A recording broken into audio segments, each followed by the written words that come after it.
Every day this week has started off incredibly foggy, and that's a good thing because I needed to be inside cleaning anyhow. My son will be arriving very soon with my belongings from Colorado.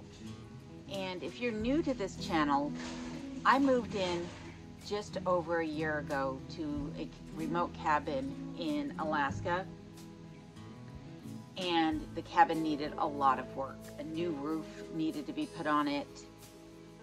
Some rotted logs needed to be cut out and replaced, amongst other things. But when I arrived, I only brought what I felt was essential to make it 1 year, along with a few sentimental things or things just to make it feel like home. But for the most part, I left my belongings back in Colorado. All my furniture and most of my cookware stayed in Colorado. And so I've been just bare bonesing it for the last year. And it's not been difficult to live with just the bare essentials. I mean, that was fine.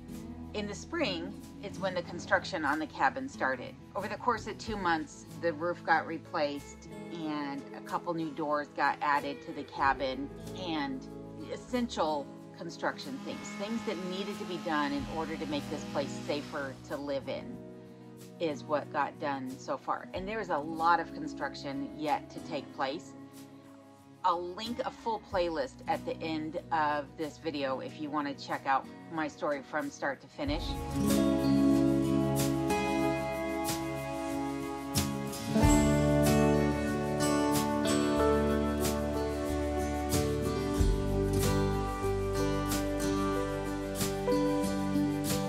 But what I noticed is that I thought when the construction came to a halt a few weeks ago that I would be really motivated to get the cabin clean and organized, but that motivation never came. That's why if you look at my videos, I'm really like closed in on what I'm filming inside the cabin, because I didn't want to show that I don't have a home for all these things that I have in the cabin or have accumulated, or that has been sent to me even. And I have just been living in clutter and chaos. I've really been living in clutter and chaos for the last year, to believe it or not. The more I looked at it, the worse it got, because you become overwhelmed by it. And when you don't have a home for everything and there aren't systems in place to bolster good habits of putting things away and tidying up and what have you, because when I don't have those systems in place, I shouldn't speak for other people, but when I don't have those systems in place, what I find is that I just stop. I just it's not worth the effort. Well, and part of the problem is that before I moved into the cabin, for a good couple of years, it was occupied by a squirrel. And so I was really grossed out by certain areas of the cabin. There's certain things in the cabin that just cannot be sanitized enough to make me feel comfortable with them. Has made it difficult to have a very organized and clean cabin. And so I've been working around issues in the cabin. One was actually the room I'm sitting in right now, because the squirrel was making a home up here in this room. He made a home in my kitchen, and he made a home in the Arctic entry. And so those 3 areas, oh, and the bathroom. And so those 4 areas, I really haven't really utilized to their full extent. The Arctic entry is much better now. Why are you sniffing on me? The Arctic entry is much better now that it has a new roof on it. This room is better now that the hole that the squirrel was coming in has been fixed and the roof has been replaced, because the roof just behind me was starting to cave in last winter. But the carpet in here needs to come out, and a new floor needs to come down in here. And now that my son's arriving, those things are on the agenda. I don't think he quite knows what he's gotten himself into. He's got a full truckload of things that he's got to help me offload but then I've got lots of interior projects for him to assist me with so that I can really make this place livable, because I don't want to spend the next winter bare bonesing it, if you will.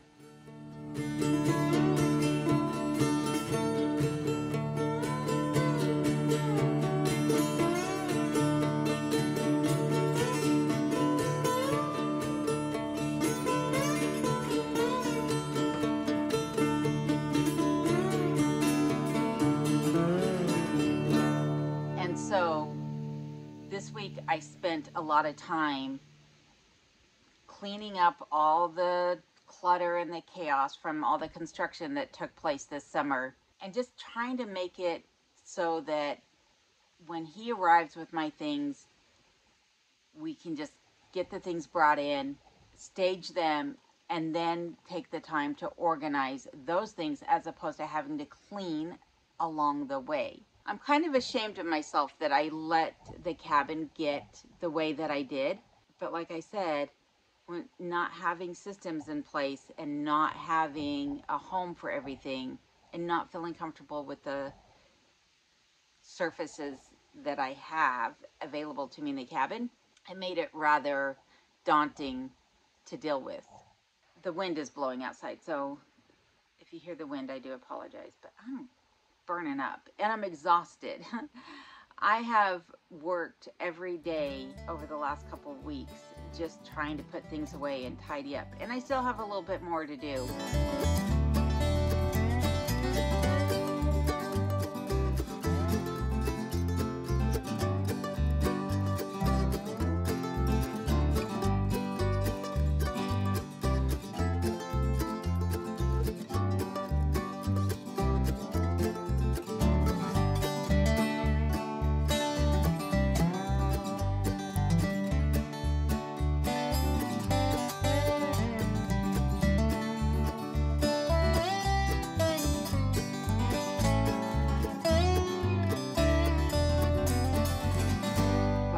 Looking forward to getting my possessions here. I still have a lot of work ahead of me, especially once he arrives and we start offloading that truck and getting everything put away.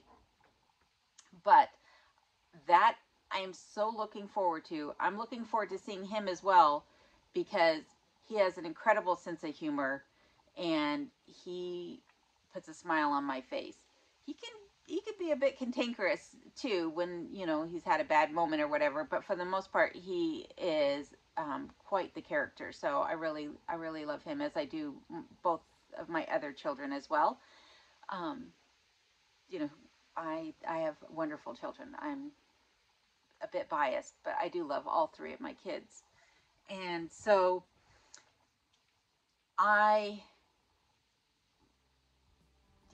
I'm really looking forward to him being here.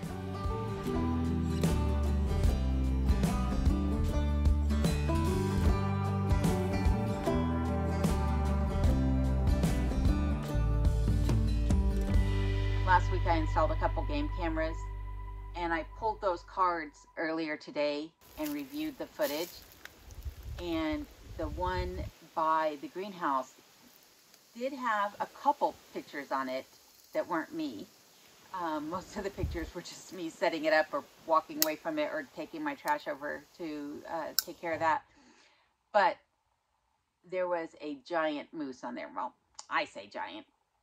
I can't really tell from the pictures, but it was a male moose and he had a full rack on him. So that was pretty interesting to see. So my contractor and Aaron Raymond from Building Alaska, seasons 2 and 3. Can you tell I keep touting Aaron? I'm in love with both my contractor and Aaron as far as their skill sets go. I'm very happy to have made some good friends here in Alaska. But needless to say, they'll be here as well, because they're going to go hunting in this area. Moose season is, I believe, starting very soon. And so they'll be here soon also to do some moose hunting. So they'll be happy to see that, yes, there are some, big male moose in the area for hunting. And then on the other camera, I didn't capture anything. Not a single thing. Even though there were a lot of tracks around the area, it didn't capture anything. So I turned the camera a little bit more so that it would truly face the trail leading up from the pond towards the cabin, and more towards the cabin than I originally had it set. I thought it was facing towards the cabin, but it really wasn't. So hopefully I'll get some better footage here in the next week or so. But this video is probably going to be pretty short because I really got to get back to work. I got to get busy and finish getting things ready for the kids. There's just, time is of the essence, and there isn't much of it left before they'll be arriving.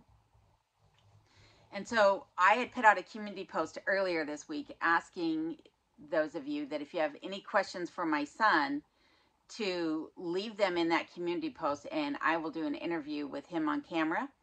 And so if you could go back to the community page of my channel, find that post if you haven't seen it already, and leave your questions there for my son.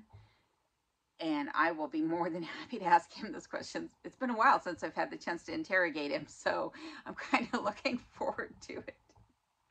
I'm not an evil mom. Not really. Can you tell I'm excited? All right. I, though, do have something that I would like to share with everybody, and that is a recipe for how you can make chai tea from scratch. Let's head downstairs.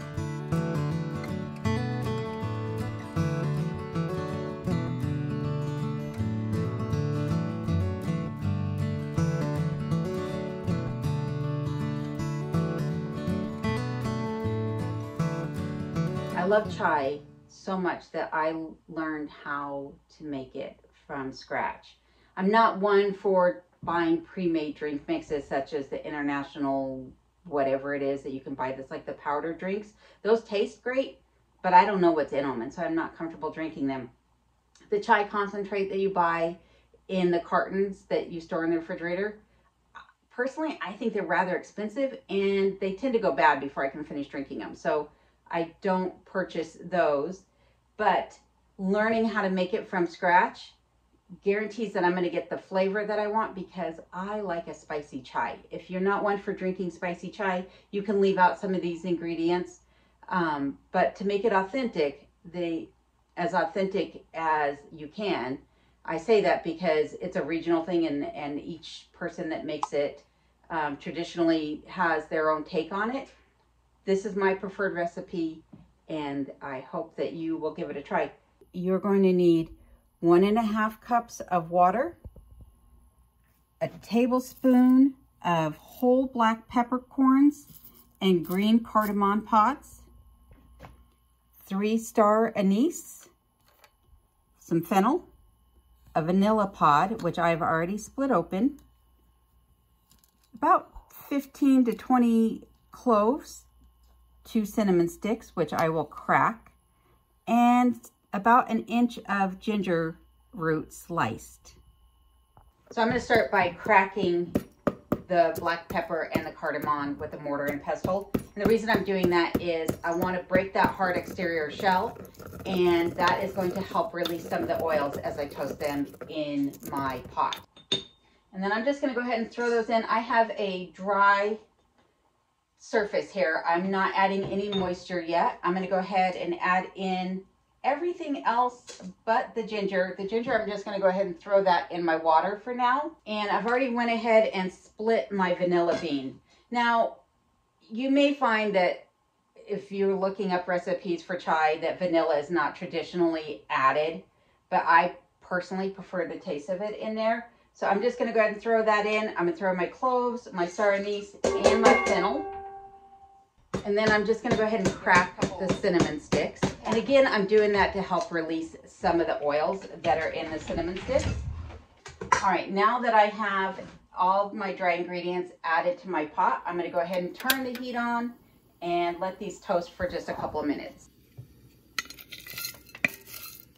You want to stir because you don't want anything to burn. You're just trying to enliven some of the oils that are in these ingredients. Just the few seconds that this has been on the heat, I can already smell those aromas starting to fill the air. It smells so good. I know a lot of people are into pumpkin spice lattes and what have you. I've never had one, so I don't know if a traditional chai compares to that or not. I'm not a big fan of pumpkin. It's okay, but it's not my preferred flavor. But this is fabulous. I say that probably about everything I cook. So I'm just going to toast these for about 1 more minute, and then I'm going to go ahead and add in my water. And I forgot one very crucial ingredient, which is black tea. You are going to need about 3 to 4 tablespoons of loose black tea for this amount of chai. I would not toast my black tea. The black tea will be added when I add the water. All right, let's go ahead and turn that off just so it doesn't burn. Poured in 1.5 cups of water.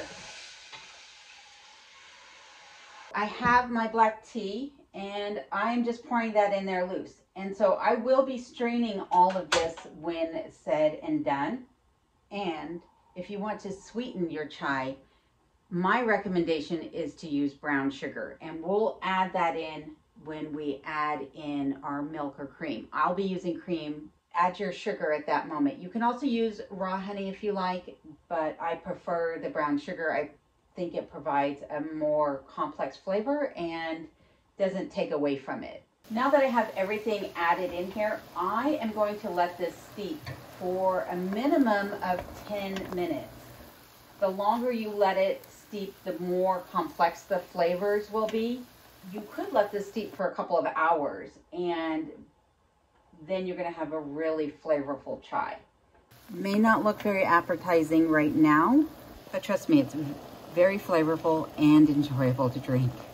Now that the chai has simmered away for about 10 minutes, I'm going to go ahead and stir in about 1.5 tablespoons of brown sugar. That is going to go ahead and sweeten it, but not so much that it takes away the spiciness of the chai. And then I'm going to add in about 1.5 cups of heavy cream. Now you could use milk, you can use soy milk, whatever you prefer. This I would not let simmer unattended or for too long, because you don't want your milk to scald, for one. And two, you don't want it to reduce down and therefore you don't have any chai. You just want it to simmer long enough to allow everything to incorporate and to really flavor the latte portion of this chai. Now that the chai has simmered long enough, I'm going to go ahead and strain this through a fine mesh strainer directly into my cup. And there you go. That is how you make chai from scratch. I just needed something to get me through this next push to get the rest of this cabin clean. I'm going to go ahead and keep working and get the rest of the cleaning done that I need to. And I will be back next week with a full video. And you'll get to meet my son and his roommate in that video. And remember, if you haven't already responded to the post I made regarding questions to ask my son, please check out my channel page and go to the community tab where you can ask the questions there. And until next time, please stay safe. Here's a couple of videos for you to check out. One's a playlist and one's a full-length video. I hope that you will check them out and comment, like, and subscribe if you haven't already. Thanks again.